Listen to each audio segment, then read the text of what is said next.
Hello everyone, welcome back to another Strategoi video. Ryan here with a sort of similar series to what Jonas and Siegfried did after our index review for Lumineth, where with the index review itself, we did a longer, more thorough video when it comes to battle traits and generic things for the army. And then they went and split all the different war scrolls up into 4 different videos based off of groups that made sense, like Alarith and Huracan units. And then covered them in more depth. Now, considering we haven't had as much of kind of a public or audience for the Idoneth index at large, I'm going to try to keep these short and just plow through them real quick. But in the interest of just being complete, I'm going to hit all the war scrolls for Idoneth as well. Whether we end up doing this or not for the upcoming faction focuses, or the indexes, I should say, is going to be dependent on how you guys receive them. So let us know down in the comments below if you appreciate these videos and try to get them out there. The voice, the word out there on these videos. If you find them worthwhile and you know the right lines of communication, I suppose we could say, to be hitting up to make sure that it reaches the people it needs to be reaching. But if not, then we'll just probably just do the indexes by themselves and just not worry about breaking down all the war scrolls thereafter. But in any case, thank you so much for all the positive comments you guys have been giving, and keep hitting us up in the Discord if you got any further questions or stuff you'd like to be seeing in future videos, and in the comments below. All right, without further ado, let's get on to a sort of series overview. We're going to be starting with the monsters. We're going big to small here, so that'll just be the 2 Eidolons and the Leviadon. Then we'll be moving on to cavalry, which would be the 2 kings, plus the 2 eel types and the sharks, and followed by the rest, which would be the infantry, which would be your Isharon heroes, basically, plus the Thrallmaster, and then the 2 Namarti units, if I'm not mistaken. That's everything. Okay, but we're starting with monsters today, so let's get into it. Following Jonas and Siegfried's model, I'm going to be doing a rough rating of 5 stars per war scroll. Keep in mind it's early days, and thus my opinions might change about all this. The different ratings would be 1 to 5 stars. 1 star is best to avoid. 2 stars is a suboptimal pick. 3 is decent in certain situations. 4 is great in most situations, and 5 is wouldn't hurt to bring it in every list. I suppose they framed it this way instead of auto take, because there are plenty of lists that aren't going to take a 5-star unit just because it's a 5-star unit, but still, it's roughly comparable to being an auto take, I think. Okay, so let's move on to our first big monster, which is the turtle. We didn't cover this in the index review because I'm not as big on the turtle as maybe some other people out there. But let's talk about what it is and is not bringing to the table. It'll be the only non-hero unit we're covering today, since the Eidolons are both heroes. So as such, it's a 500-point model that needs to be taken in a hero's regiment. That would be either one of the 2 kings, so Volturnos or the Akhelian king, or the 2 Eidolons, which we'll be covering today, and then Lotan can also take any Idoneth. Now, let's take a look at the war scroll real quick. So it's got 10-inch move and has flying, 16 health, 3 up save, 5 up ward. It has both ranged and melee profiles, one of which brackets the melee profile. Good to note, especially in this army, that its main output is going to be the companion weapon, the melee weapon, the scythe, fins, and crushing jaws, which unfortunately, outside of the one sub-faction and all-out attack, never really gets buffed by any of the other overlapping buffs that are available, say from Eidolon of the Storm, the +1 to wound bubble, or the +1 to hit from for Akhelian units that Volturnos gives out. Or his +1s per game +1 attack ability. You're not going to be able to use those on these guys, the main output being the companion weapon. Now, fortunately, the ranged weapon isn't a companion weapon, but that said, there aren't any real buffs in the army outside of melee, so you're basically using all-out attack still. So same story. Keep in mind, like I've mentioned before, that all-out attack does impact companion weapons because it explicitly says so in the rules description itself. And like I just mentioned, the battle formation, Akhelian Beastmasters, I believe is what it's called, gives expressly a +1 to hit for all of the companion weapons. So that would be, of course, this profile here. So anyway, that's kind of where we're standing right now. As you can see, the ranged weapon has an 18-inch range, which is, I think, comparable to the best ranges we have, which would be the sharks. And then 4 attacks, 3s to hit, 2s to wound, -1 rend, but that can be 2 against monsters, and then 3 damage. I keep saying minus. It'll take a while before I just start referring to rend as a positive number, but you all know what I'm talking about. As a monster, it also has a control value of 5. I haven't mentioned because that's the default setting, and that's always what it's been, at least in 3rd edition. So its melee attacks, the big ones, are 7 attacks, 4s to hit, 2s to wound. That's a normal monster profile at -2 rend, 3 damage, but it's having crit mortals. So if you roll 6s instead of 4s or 5s, you are going to do 3 damage worth of mortal damage that they have to maybe ward off or otherwise go straight through.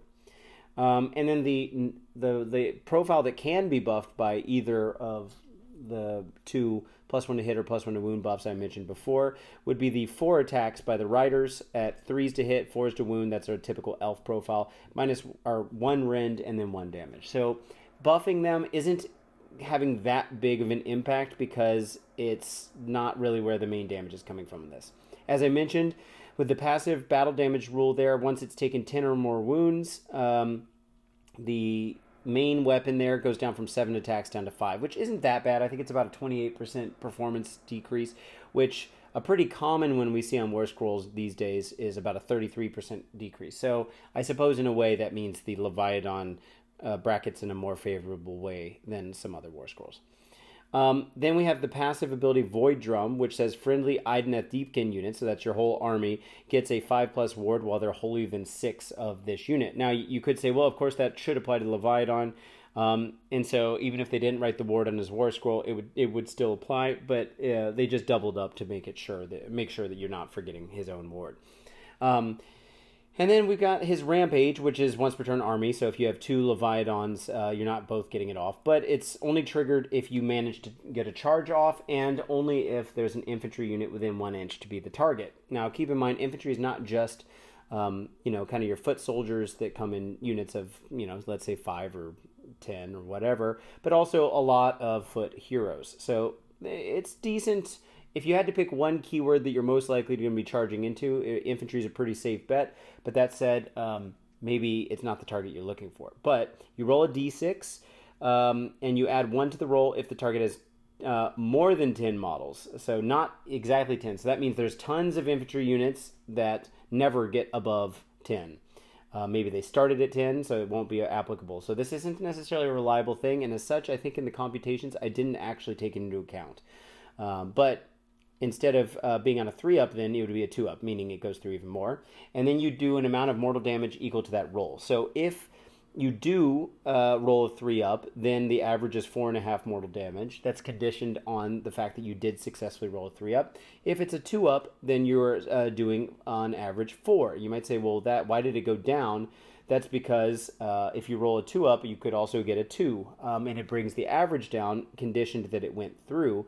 But the overall expected value is higher because if you fail, it was easier to fail and thus have no damage go through if it's stuck on a 3-up. So on a 1 or a 2, nothing went through, and that keeps the average lower. So anyway, it's good, but obviously it's encouraging to go into like large units. And if you think about it, because we can't double reinforce units, meaning tripling their base size, what this ends up meaning is since it has to be more than 10 models, the only units that qualify this are going to be units that started as 20s, of course, because I don't really know if we have any units that start at 15. So it's basically 20, and then it's going to be units that were 10 and then doubled up, or obviously it could be as low as a unit of 6 that doubled up.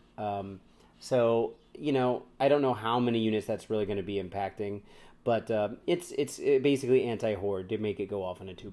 Otherwise, it's just looking at a 3-up. And it's still a good amount of mortal damage. So let's talk about the summary here in the notes column. We're largely paying the 500 points for the 5-up ward bubble. It's a tight 6 inches, wholly within 6 inches, which is tough sometimes for getting all of your models around this unit. But it is a good thing. And the fact that it moves, because like in the 3rd edition book, it was the boat that gave out a 5+ bubble for only like foot soldiers basically. And the boat didn't move, and now we've got basically a moving boat that's giving that buff out. So that is nice. That said, the eels probably don't want to be hugging around the turtle all the time. So I'm thinking mainly this is great for, say, keeping your War Master Volturnos alive so that he's not just being sniped and taken out as easily. Or, keeping your other foot soldiers around the Leviadon. And then he's kind of like a moving tank. Which kind of makes sense because the shooting attack is actually pretty good. It can do quite a bit of work, which we'll take a look at in a second. But on the counter side to that, I guess we could say, it can't shoot in combat. And this thing wants to get in combat, which kind of refers to my fourth point, which I guess I'll skip ahead to. The range is solid, but it's kind of counter to what the turtle wants to be doing, which is combat. So you're basically shooting up until the point that you finally get in combat. Now, considering the army really likes to maybe hedge its bets and wait until high tide anyway, maybe that's not such a big trade-off. And you can retreat and shoot and retreat and charge in fourth round, which means you could retreat out, get a shot off, and then charge back in, which is good. This unit's not getting any charge bonuses other than he gets his rampage. So he's not as reliant on getting a charge bonus off as some other units, but still. Okay, so let's go back to the second point. It wants to charge into infantry, which is kind of obvious. It's also our tankiest unit with 16 health. Granted, the Eidolons we're about to look at also have a 5-up ward and a 3-up save. They just have 12 health. So this guy is not necessarily tankier per point you're paying for, because he's just, 33% tankier. And let's see, if we're looking at Eidolon of the Sea... he costs more than what 33% would be. But, of course, he's giving that buff out to more units and has good output if he gets in combat. I already mentioned bullet point 4 there. And then I said he works with mini builds, but he's expensive, which is the main reason I gave him 3 stars. Which is, it definitely has use in some builds. It's just not for all of them. There was someone who had made a comment on a Facebook post I made sharing this video. So if you're listening, hi again. That was talking about how good the Leviadon can do. I do like the Leviadon. I just think it's point for point, not something you can always afford to take in a list considering all the other things you're trying to get off. And that sometimes your army wants to go split off and do other things. Also, in Soul Raid Ambushers, the Leviadon, along with the Eidolons, all 3 of them, none of them can actually go into the reserve. So he's not... The only way you're going to be able to have him deep strike around, say, some of your other troops is if he went in the original 1 regiment that you're allowed to put in the Either Sea at the beginning of the game. And then he came down. But anyway, let's take a look at some output here. So this is the ranged output. And if we take a look, it's at my graph. Again, it's like all the other graphs I've made thus far recently. We're looking at 6-up, 5-up, 4-up, 3-up, 2-up save, and then expected value average, which is just a uniform average of all 5 of those, considering that +1 to save is less common, and so a 4-up is a decent average point in the middle there. So base is just what he's getting without getting any buffs. The orange is versus a monster where he gets an extra point of rend, which is why it bumps up there. I also computed for all-out attack here, so that's with +1 to hit on that profile, which makes it, if I'm not mistaken, 2s and 2s, which is great.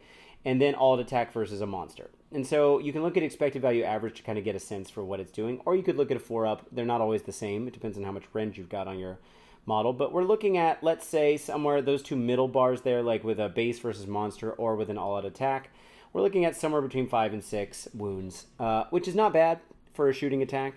But it's not the main reason you're taking him. And then down below, what I did was I did a computation for his shooting output against per 100 points. So how efficient is this unit, which I think is important to take into consideration. So per 100 points, expected value average that he's doing with his base profile, not against a monster or with all-out attack, is 8/9 of a wound per 100 points. And then in the third column there, you're seeing the change. So there's no change compared with himself, which is always how these charts are going to look. Then I compared him with the Alopex's shooting attacks, which used to be a big part of why you took the Alopexes, but they also lost being able to shoot in combat, and I would argue their shooting attacks are swingier as well and aren't doing that much more. And you can see that it goes up to 1 1/7 or sorry, 1/6 output per 100 points, so a little bit better. And then you see this minus 25%. It might seem like I'm saying the Alopex is 25% worse, but since we're looking at the Leviadon, I'm using this to say that the Leviadon's 25% worse than the Alopex. Okay, so that's what that's all about. And then Reavers, which is our only other real meaningful shooting unit, totally different. You know, they're not flying, they're not fast, although they do have run and shoot. So on average, with a 3.5-inch D6 roll, they're actually moving faster than the other units are. The Sharks and the Sharks I think have it might be actually a 12-inch move. Yeah, so they would be a little faster, but the Leviadon's not. But anyway, per 100 points, the efficiency is off the charts. It's like 4.5 wounds against an average save, which means that the Leviadon per 100 points, or for its points cost, is 405% worse, which is more than 5 times worse, which is saying something. So you're definitely not taking him for his shooting attacks. I mean, no one's complaining about having them, but again, like I said, be getting stuck into combat, you're not going to get to use these if he's getting to do his other thing he does. And so if he's not doing the combat, then you were just looking at the shooting, and then he's not efficient. If he is, and then the main thing you're paying for then is the ward to protect your other guys, or to just wait for combat for your optimal turn 3, turn 4 combo. Let's take a look at combat, though. So here we've got blue in base. That's just his base profile. Then orange is with the charge rampage against infantry. Then green was with a +1 to hit. And I was assuming in this case it was +1 to hit on all profiles. So that could be accomplished with either all-out attack or combining Akhelian Beastmasters, the sub-faction, the formation, with Volturnos's +1 to hit for the riders. And then I also did it, combined that with the Rampage. And so what you're seeing is, if you look at the expected value average column, we're looking at somewhere between 9 wounds against on the base to all the way up to something like almost 15 with all the buffs. Now, if we compare that damage per 100 points, you're looking at 2 and, almost a half. 2.5 per 100 points for itself.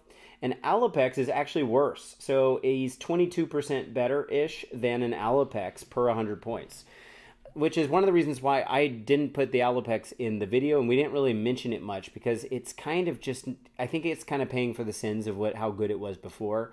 Because the Leviadon's expensive, but the main thing the Alopex is giving you, other than just being a single unit that can go fly, do somewhere, shoot, and still like take a flank or something, is that if it does some amount of shooting attacks, it's reducing the charges on some cavalry or monster units. But I don't know. I would argue the Leviadon's probably more useful in a list if you can fit the 200 points. Looking at the Akhelian Guard, they're at 3.7 per 100 points, and I think I was comparing that to their being against infantry, but not being, obviously they don't really have charge bonuses. It's a defensive buff at that point. And that said, with just pure output, the Leviadon is about a 55% decrease in output per 100 points. And then Morsar Guard is obviously our big hammer unit that's similar. I didn't compare him to Thralls because it's just not a fair comparison. But the Morsar Guard is at about, this is on the charge, but not getting off their, like a better version of their being outnumbered, I guess, with their electric biovoltaic blast, their impact hits. So anyway, they're at 5 1/3 basically, which is like 122% decrease for the Leviadon in comparison to the Morsar. So this is kind of what I meant in responding to the guy that was talking about the great output he had. I think he said against Ironjaws, 100%. It can definitely do output. There's no question. But if we're talking about efficiency, and especially if you're not making the most of that 6-inch bubble for the 5-up board, then I think you're paying a lot of points to get less output. Now, granted, the turtle, and this is something I didn't take into account, and it's a much harder computation, is to say, well, what if something's considerably tankier, and that functionally means that my unit's going to get more turns to be able to keep fighting at full strength? There is a conversation to be had there, and I am not taking that into account here. The Leviadon is tankier than a unit of eels, but you'd have to compare it per point, and then we have to do much more computational stuff. So this is like still looking at it at it's still a better metric than just looking at its pure output and not taking into consideration the points values, but it is turning a blind eye to the tankiness. So keep that in mind. Okay, so that's the breakdown for the Leviadon. Let's move on to the Eidolon the Storm, since we didn't cover him really in the index breakdown. So 330 points. It's a hero, as I mentioned, so he can take 0 to 1 Loton, just like any other hero, I think, almost any hero, but the Thrallmaster, I believe. And he can take any Idoneth Deepkin, kind of that War Master type, as I like to call it. But he's not literally a War Master. That's only Volturnos. If we look at his profile, 10-inch move, 12 health, 3-up save, control 5, just like you expect for a monster, and a 5-up ward. So we basically covered that already. His melee attack, and if you don't know, the Eidolon of the Storm is basically the melee version. He's got 6 attacks at 3s to hit, 2s to wound, 2 rend, 2 damage, but it goes up to 3 on the charge. And if you look at his passive ability for crashing upon the foe in the upper right-hand corner there, he's got charge even if he retreated, and he doesn't take damage if he does so, which means basically every one of your turns he can make sure he's triggering that +1 damage by retreating and charging.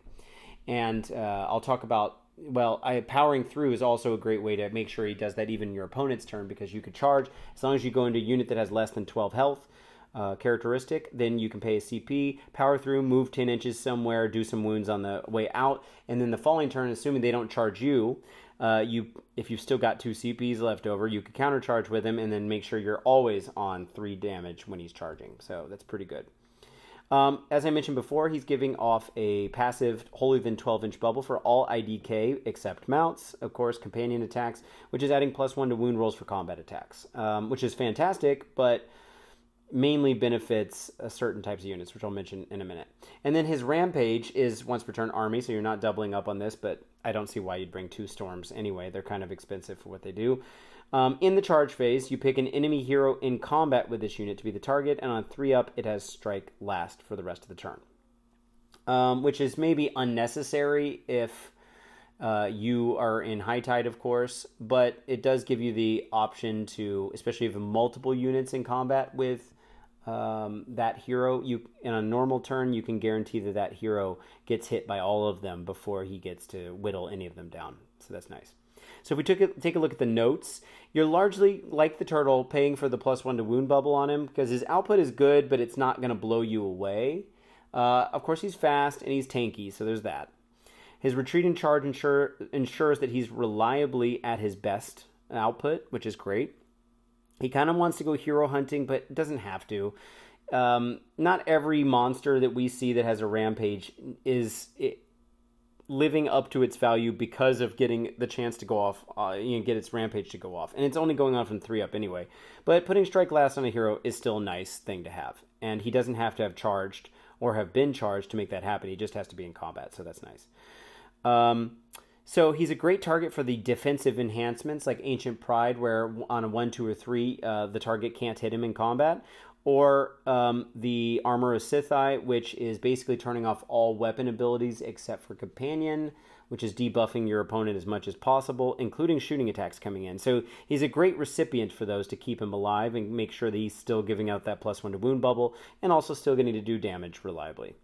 He works with many builds, but he's best with Eels and Thralls. Why? Because the +1 to wound bubble likes to give buffs out to units whose output is not as dependent on the mount. Now, the Eel's mount is totally fine at 3 attacks, 4s, 3s, 1 rend, D3 damage. Totally fine. But the Riders end up being kind of the main event, especially with Morsar Guard if they charge, or Ishlean Guard are actually better than Morsar Guard if the Morsar Guard didn't get to charge. And so by adding +1 to wound to those guys, you're having a bigger impact on a bigger chunk of the unit that gets to receive it. Whereas with the shark, the riders, or the turtle especially, the riders are doing a very small percentage of the output relative to what the companion is doing. And in that case, you're not seeing as much of a performance boost, relatively speaking, for how many points you're paying. Thralls are pure not companions. So by doing +1 to wound on them, which they have 2 attacks each, 3s, 4s, 1 rend or 2 against infantry, 1 damage or 2 against monsters. And by adding +1 to wound, you're bumping them up, or combining them with, say, like an all-out attack or some other +1 to hit buff, you could be giving them something functionally like the crit 2 hits, which has a mathematically similar value from the Thrallmaster. Then you're getting them up to 2s and 3s, which with their weighted dice in a large unit actually ends up having quite a big impact. He's also good with Volturnos or a King, but I think it's most notable on the Eels and Thralls for power pairs. I rated him as a 4-star hero because I don't think he's necessarily an auto take, especially if you're going real heavy into, say, sharks or turtles for some reason. And there's always the question of, is he better than the sea? And I think that really depends. I gave the sea also 4 stars, by the way. He's a little bit cheaper than the sea. Obviously, it's nice to be able to take any unit you want, and then the buffs he's giving out are good, but at the same time, he's a bit one note. It's all about buffing melee. And that's great, but some lists, like Reaver's lists, are not really particularly worried about that. And some other lists are mainly just trying to dodge around and play caddy with taking objectives and battle tactics, and you're not necessarily going all in on the combat. So I could see a version of reality where having the wizard version or just taking a bunch of foot hero wizards would be more efficient than taking the storm. But let's take a look at his output. So base, we got base and then on the charge. But you can kind of think of this unit as almost always being on the charge. At least if you can get in turn 1, we're looking at 5 turns worth, because every one of your turns you can retreat and charge. And with the 10-inch move, that's going to mean you could probably get pretty reliably into combat. But even on base, expected value average is somewhere around a little over 6 wounds. And then expected value average, so that last column there, on the charge is looking at about 9-ish, just under maybe. Now, his damage per 100 points, if we look down below, for the Eidolon of the Storm, that's the only, I didn't compare him to the sea, we'll do that in the next slide, or the next coverage of the War Scroll. He's doing 2 and about 2/3 damage per 100 points. Now, Volturnos is doing, assuming Volturnos gets a charge off, but remember, Volturnos does not have a retreat and charge, so he's less guaranteed to get that off.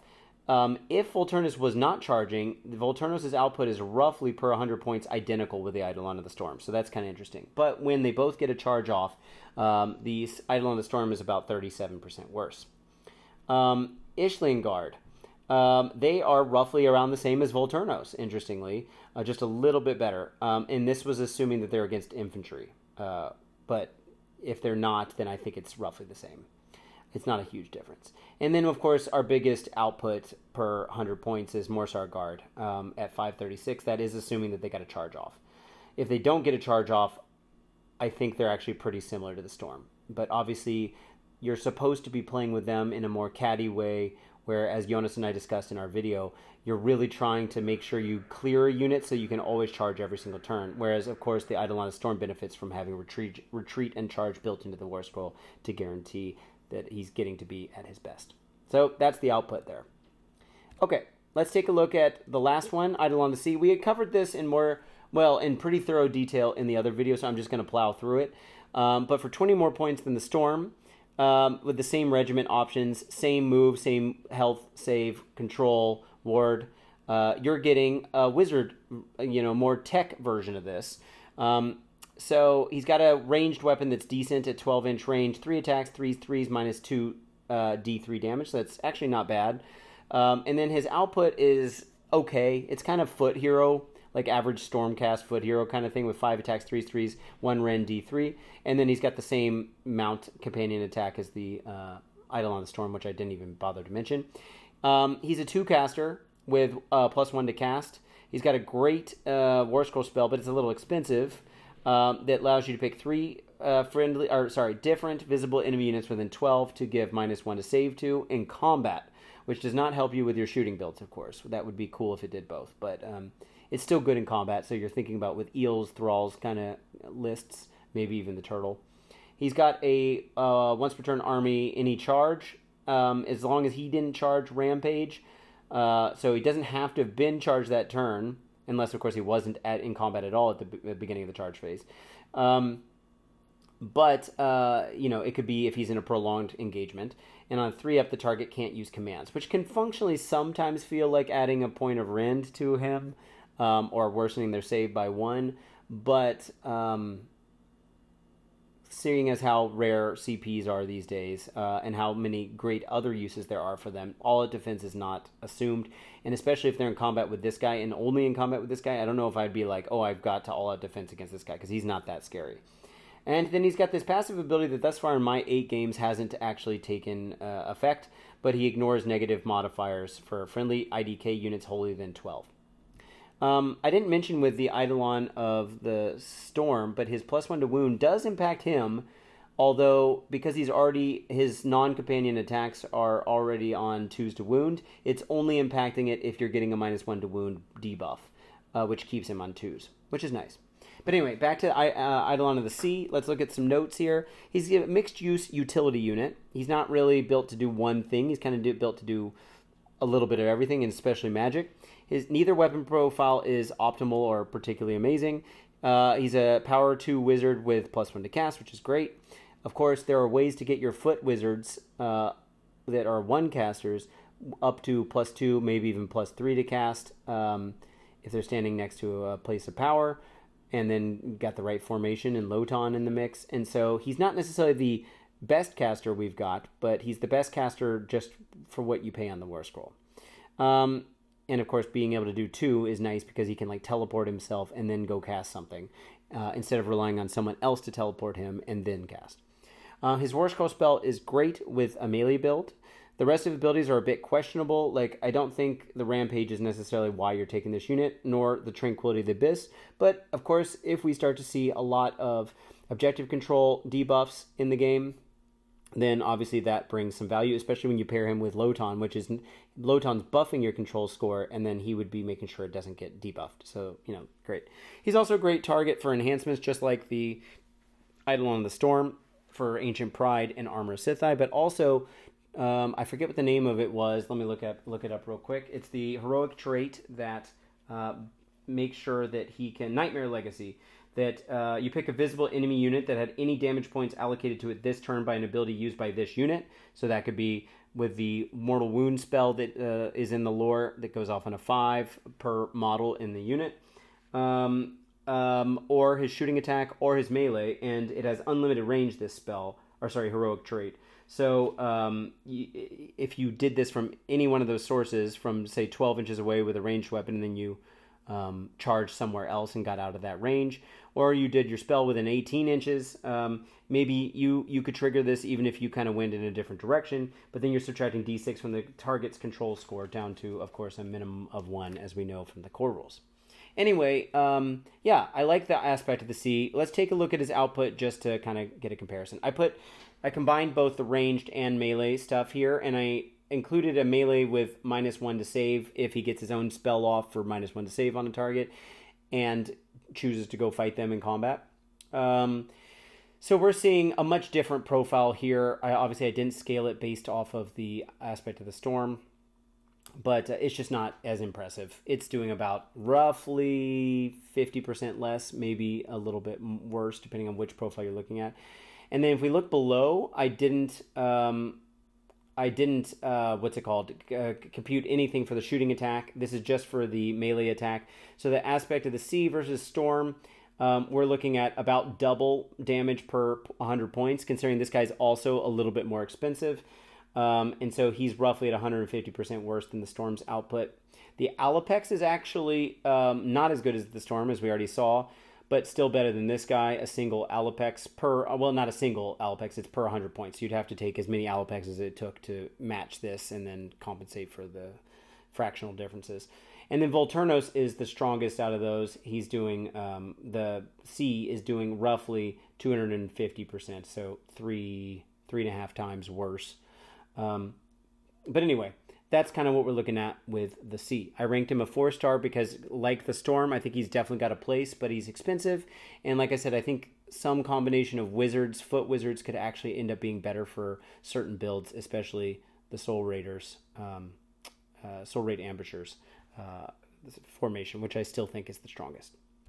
Okay, and that's it. That's done. We're done with the monsters. So the next one will be about cavalry, and then the next one will be about the infantry units. I'm going to try to pump these out as fast as I can, get them done, and then we'll get a Tzeentch video to you guys soon with my buddy Huho covering the full index trying to get that done sometime this week, all of those videos while I'm on vacation, but before my girlfriend arrives here in Atlanta, where I am spending my 2.5 weeks worth of vacation before going back to Amsterdam. So thanks a lot for checking this out, guys. I hope you enjoyed it, and let us know what you think down below. And until next time, Ryan out.